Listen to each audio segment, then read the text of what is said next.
اور آپ کو یہ معلوم ہوگا کہ جب فتنوں کا دور ہو، جو پریشانیاں ہوں کہ بھئی کیا ہے، افتراق اور انتشار پھیلا گیا ہے، تو اس وقت حضور صلی اللہ علیہ وسلم نے فرمایا کہ علیکم بالسواد الاعظم، کہ تم دیکھو کہ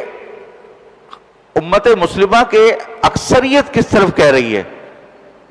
کوئی آدمی جو ہے ایک نیا دین کا شوشہ چھوڑ دیتا ہے جو اس سے پہلے جمہور امت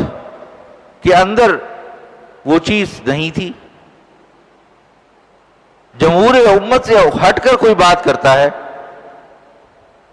تو چاہے کتنی ہی اچھی بات ہو، اس کی بات وہ قابل قبول نہیں ہوگی، کیونکہ ہمیشہ سے لے کر اب تک ایک ایسا بہت بڑا طبقہ علماء اور فقہاء اور محدثین کا رہا ہے کہ جو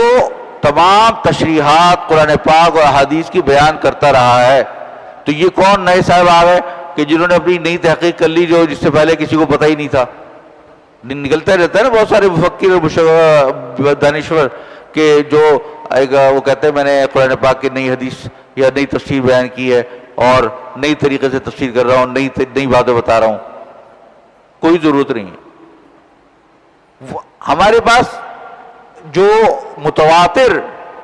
حضور اکرم صلی اللہ علیہ وسلم سے لے کر اور صحابہ کرام سے لے کر